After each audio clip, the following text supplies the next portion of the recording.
Hello, ladies and gentlemen. Welcome back to Reserved Investments, and thank you for joining me. Now, before we go any further, I should state this. I am getting over a very bad head cold, so if I sound congested, or heaven forbid, I hack up a lung somewhere through the taping of this particular video, I want to apologize in advance. That said, I think honestly, I'm going to be able to get through this one without having to stop. You guys should know I do all my videos in one take. I don't do any editing. I don't use any fancy filters or lighting. I don't know anything about that. Don't care about it. I turn the camera on, I hit record, I talk, then I shut the video off and upload it directly to YouTube. You guys see the end result. Now, with that out of the way, today we are going to be talking about the wonderful world of modern era cardboard collectibles, mainly Pokemon in this video, but we're also going to touch on sports cards, Magic the Gathering, other collectible card games, because it's all tied together when we look at one of the hottest markets in the overall collectibles trade, especially now that we're towards the end of 2025, heading into 2026. There's an excellent article that I want to bring up, courtesy of CNBC, that I am going to link to the video description below. I'm not going to go over this article. There are some talking points I am going to be taking out of this article and using to prove my point as to why modern Pokemon cards over the long term are a very risky investment hedge, especially when compared to vintage cards, as you're going to see with some of the examples I'm going to use in this very video.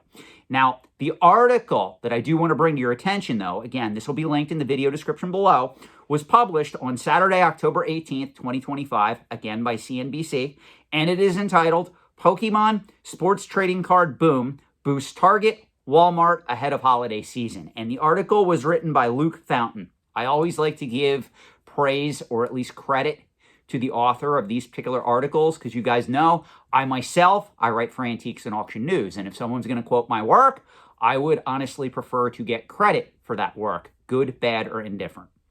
Now that I got all of that out of the way, let us turn our focus to what is happening in the overall antiques and collectibles trade at present time with the commodification of collectibles.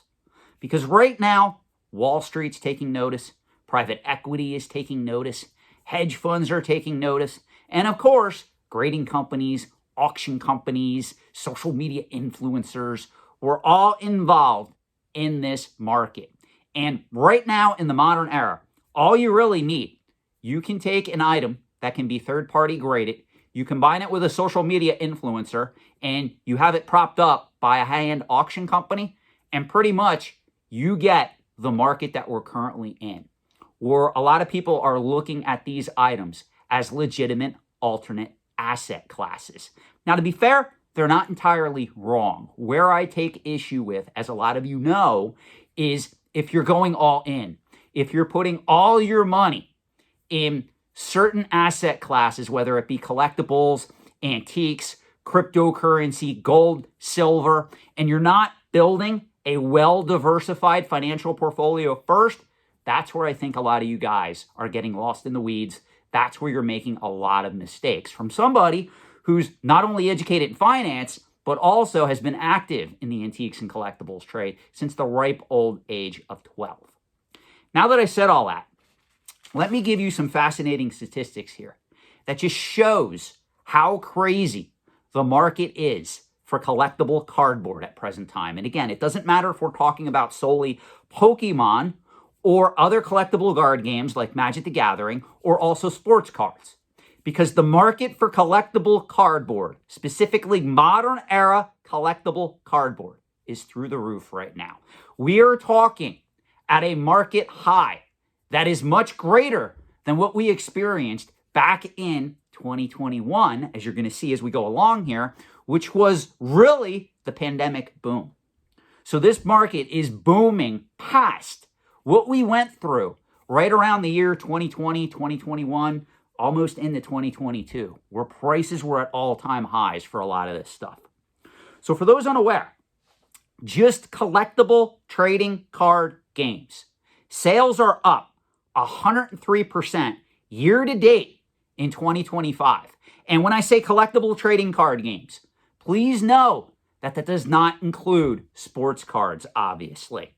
Now, speaking solely of modern era sports card sales are up 48% year to date in 2025 alone. So you can see both markets are trending at all-time highs, where we have the market really for Pokemon and second would be Magic the Gathering are right now in the modern era trending higher than that of modern era sports cards. But sports card sales for the modern era are also up. They are through the stratosphere right now. Now, obviously, it's millennials and Gen Zers who are driving this level of growth. Remember, guys, we're talking about the modern era here. Vintage is also booming. We're going to discuss that a little bit in this video, but we're also going to talk about that more in a subsequent video. I want to focus more on modern and compare the risk of investing in modern Pokemon cards to that of vintage. And I'm going to give you some great numbers here to compare this to. Now, the value of all Pokemon cards, vintage and modern, this includes both, has delivered a cumulative return on investment of approximately 3,821% since the year 2004. So let me read that number again. Since 2004, both vintage and modern era Pokemon cards have delivered a cumulative return on investment of approximately 3,821%. Yes, you are correct. That pretty much trumps almost any single other investment category out there in existence that I know of. Maybe if we look at the run-up with cryptocurrency, primarily Bitcoin, probably that rivals it if I sit down and actually do the math. But I'm just telling you, from a collectible investment standpoint, Pokemon by far has been one of the best investments over the last 20 years. Now, it hasn't really been consistent. If you guys remember, there have been lulls. There have been areas where the market went sideways. If you guys recall, I bring this up a lot. Rudy with Alpha Investments, his infamous Pokemon bathroom video, that was when the market started to go sideways, down, really didn't do much. But overall, over the last 20 years, you guys are correct when you tell me, Sean, Pokemon's been one of the greatest investments, bar none. I don't dispute those facts. Now, modern era trading cards, and this includes both sports cards and also collectible card games like Pokemon and Magic the Gathering. They are about 2.5 times what they were in 2021 during the pandemic boom. So we are seeing the market more than double since the pandemic boom, when prices back then, up until that point, were at all-time highs. So this is unprecedented, the market that we are in right now for collectible cardboard. Let me word it that way, because we are including sports cards, Magic the Gathering. It's not just Pokemon, but Pokemon is leading the market in financial returns, bar none. Now, here's some other statistics for you to mull over.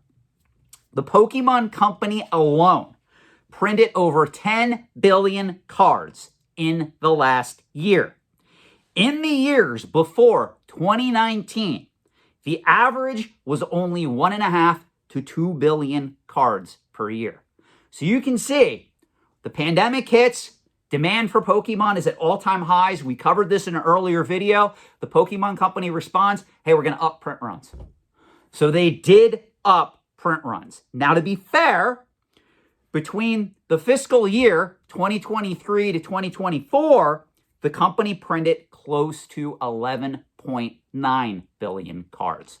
So you could make an argument the last fiscal year, 2024 to 2025, the company really only printed 10 billion cards. So that is roughly down 1.9 billion cards. And ironically, that's what's contributing to the supply shortage at retailers and also distributors. So those of you that are trying to get cards right now, buying into this hype, which I don't recommend, especially over the long term, but I know you're not going to listen to me. That's probably why you are having an issue getting these cards. The company cut supply a little bit, and that was a trick that a lot of companies used back in the day. Again, mass-produced scarcity. We're trying to control the market. Now, it's not necessarily a bad thing. I want to make you guys aware. This doesn't mean I think that all Pokemon cards are going to go to zero or there's no potential for growth in any of these modern era cards. But this is where we get to the comparisons, and this is where we have to have an in-depth conversation. Because if you're looking at just the PSA 10 population reports, for a lot of these modern era cards that are selling for thousands of dollars, and you start comparing those population reports to some of the popular vintage cards, you're going to see that pretty much for the same price, you can get a vintage coveted first edition WotC era PSA 10 card for what you would pay for some of these modern era cards where there's, in certain cases, 20, 30, 40, 50,000 cards in PSA 10 alone. I'm going to give you a couple of examples here. If you guys recall the wonderful Pikachu with gray felt hat, the wonderful Van Gogh crossover promo card that everybody was going nuts for.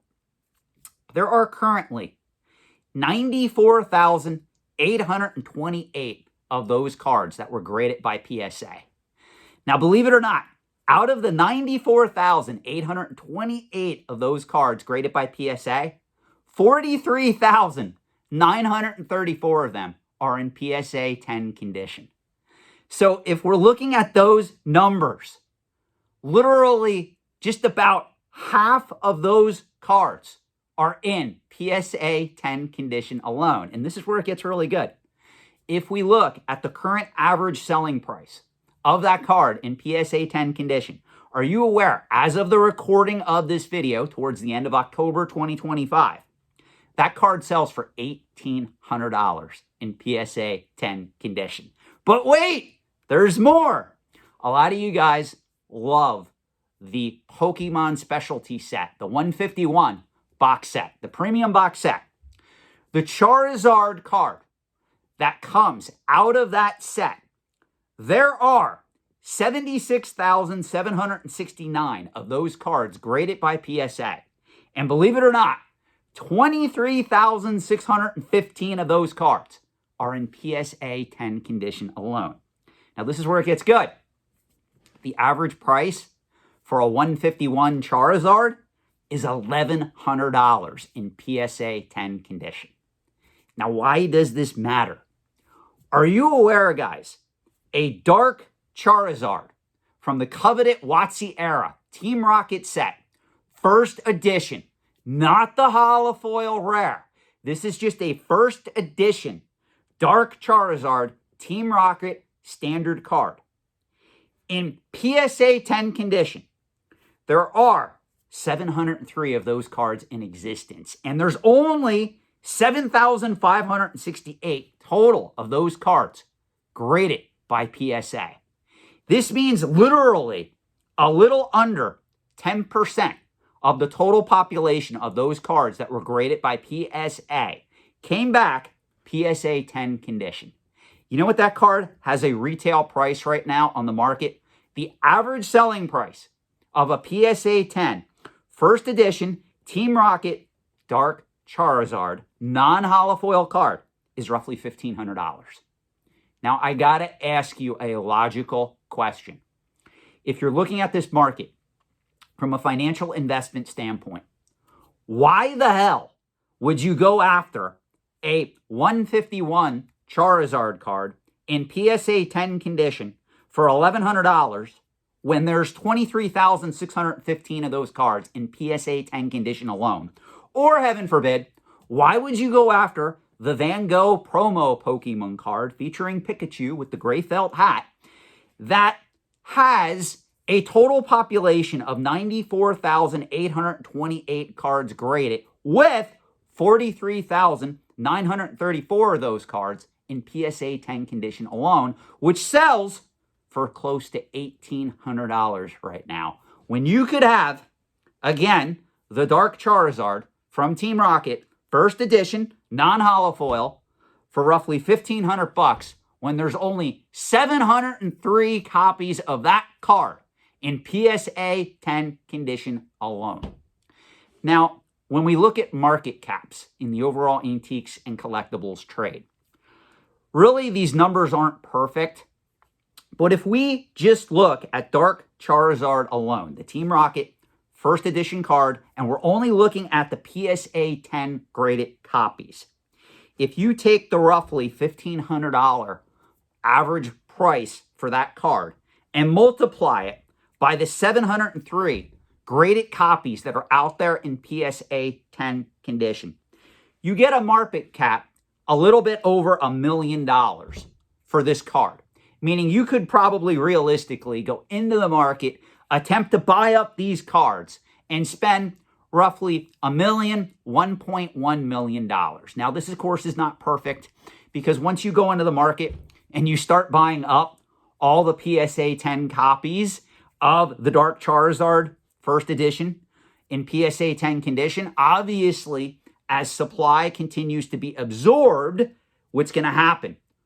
The price and demand is also going to escalate on the open market. So potentially the price will increase the more copies that you buy and pull from the market. So that's why market caps, when we look at things in this manner, aren't perfect in the antiques and collectibles trade. You gotta understand the dynamics of supply versus demand in this scenario. That said, however, why on earth are you guys paying thousands of dollars for modern era cards in PSA 10 condition, no less, when the market is at all-time highs and there's also tens of thousands of those cards in existence that we know of, not to mention there's probably more of those cards sitting in PSA 10 condition that just haven't been submitted yet. And by the way, I'm not going to even tell you how many of these cards, mainly the Van Gogh Pokemon promo card and also the 151 Charizard card, are also out there in PSA 9 condition. And honestly, if you're trying to invest in these cards in PSA 9 condition, I'm sorry to tell you, you might as well just stand on the street corner, have Bozo the Clown pull up, and just throw a stale, sticky donut at your face every hour on the hour, because you are an idiot, in my opinion, in that regard. You guys need to look at these numbers very carefully. A lot of you guys love to argue with me that you're really, really versed in investing in these markets. You know all the numbers, you know all the risks, and everybody loves Pokemon, right? Well, how come I can look at these numbers and I can go, yo, this isn't jiving?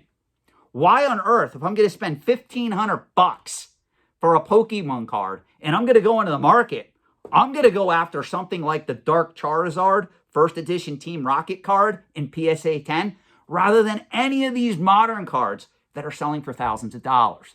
Now, what does that mean? Well, you're in luck. If you happen to hold some of these modern era cards in PSA 10 that are selling for a premium right now, let me give you a hint. It's up to you if you want to do this, but I would encourage you to sell into the hype, take that money and put it in something that actually has long-term value in either this market or go after other collectibles or other, heaven forbid, financial assets instead. This is what I mean when I tell you guys, you have to literally detach yourself from your emotional attachment to these items, to any nostalgia you feel for these items, and actually run the numbers yourself.